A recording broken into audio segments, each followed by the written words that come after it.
এই ঘটনাটা আজ থেকে প্রায় 2 বছর আগে যখন আমার মেয়ের সঙ্গে এই ঘটনা ঘটেছিল তখনই হতে পারতো। তখনকার তৎকালীন মুখ্যমন্ত্রী মমতা ব্যানার্জি এই জিনিসটাকে ধামাচাপা দেওয়ার জন্য আরও বেশি করে কোনো ব্যবস্থাই নেননি। তা উল্টে বিনীত গোয়েলকে প্রমোশন দিয়েছেন, সবাইকে প্রমোশন দিয়েছেন। অভিষেক যিনি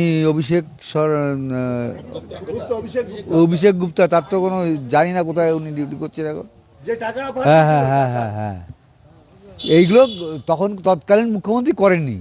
সুতরাং এখন বর্তমান যে মুখ্যমন্ত্রী আছেন তিনি করবেন, এবং পশ্চিমবঙ্গে যত নারী নির্যাতনের ঘটনা ঘটেছে বর্তমান মুখ্যমন্ত্রী সেগুলো বিচার দেওয়ার চেষ্টা করে দেবেন।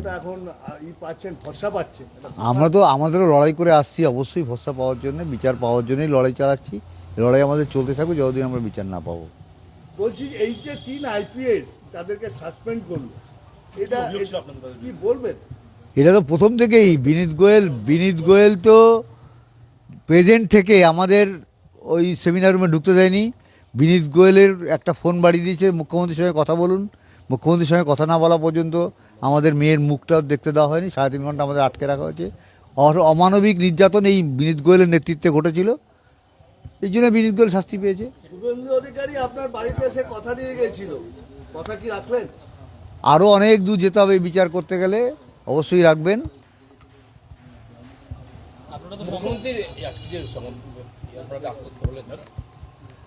মুখ্যমন্ত্রী তো বলেছেন, প্রথম দিন থেকে বলে আসছেন যে আরজি করের মাটি খুঁড়ে যত অপরাধ আছে সবাইকে বের করবেন। অবশ্যই করবেন, অবশ্যই আছে। 100%, 200%, যত বলবো তত বেশি। ধন্যবাদ ওনাকেও জানাবো যে তার বর্তমান মুখ্যমন্ত্রীকে। সবসময় কথা হয়, এবং আজকে এমএলএর সঙ্গে, নিশ্চয়ই এমএলএর সঙ্গে মুখ্যমন্ত্রীর সঙ্গে কথা হয়েছে।